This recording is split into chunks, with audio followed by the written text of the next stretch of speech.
Agoy, kadaghan ani diri oy. Unsa man ninyo oy. Sus, kadaghan pag-abot ng simba, kadaghan kay ning mga ituyan eh. Ano kay diri mga bili ninyo ha? Ang dami nilang itat. Nako, daming ita nila diari nako. Hindi talaga nawalis anak, nandito talaga oh, yan lahat oh. Yung winalis sa ano. Dapat walisin talaga yan hanggang dito sa baba kasi maapakan din yan natin diyan pagpasok natin sa loob. Yan, pag ganyan pababa yan doon anak kayo. Dili na nimo gasin pababa anak, nako po. Maano talaga yan. Maapakan natin, napapasok pa rin sa loob yan. Ha? Ang dali lang, dito muna, bago dyan. Yan yung sinasabi ko sa'yo. Nga, yan oh. Ang dami-dami niyan oh, yan oh. Kasi pag hindi mo ayusin yan, mangangamoy, tae ka talaga dito be. Kaya ikaw magbantay niyan. Alis dyan. Tapos wawalisin yan, pababa. Para hindi ka maubusan ng tubig. Ganyan ang ginagawa ko kanina dyan. Ayan, kita mo, ang dami. Asan yung walis?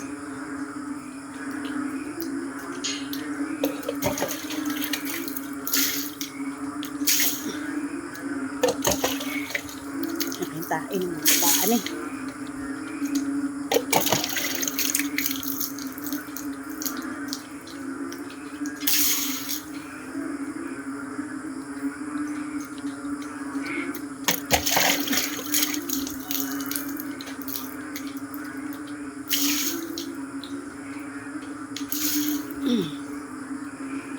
Pag hindi yan winalis, naku, yari, naapakan ba? Pasok pa rin sa loob ng bahay. Ganyan. Marami kang alaga at hindi ka marunong maglinis, naku po, mangangamoy talaga ang iyong paligid. Kailangan lagi malinis. Sarap mag-alaga, mahirap maglinis. Pag hindi mo naman nililinis, ngamoy talaga tae ang paligid.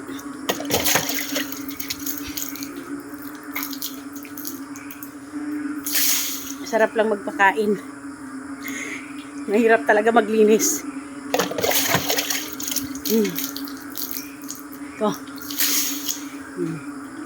Naglinis na ako dito kaninang umaga.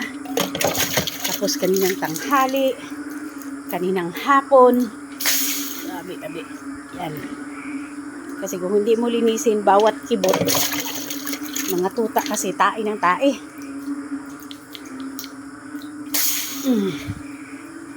Yan. Limpyo na. Kaya diretso sila nalibang na sa kuan.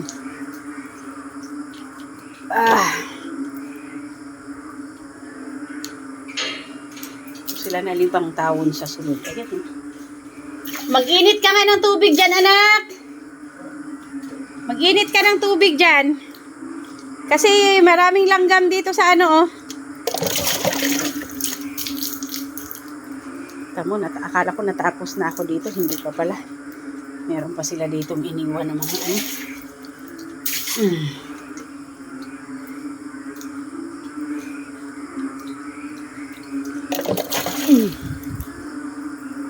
Sana ko tapos na ako dito.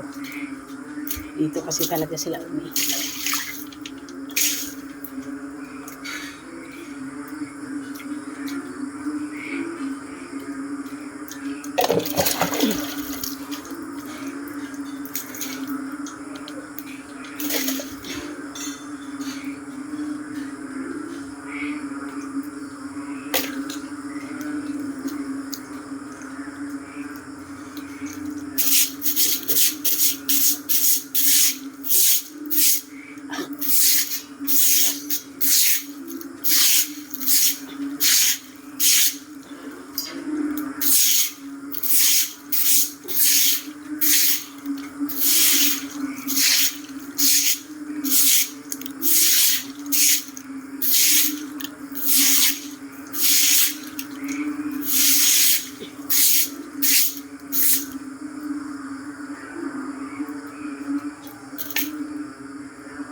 Di, pasuyo ng map di oh.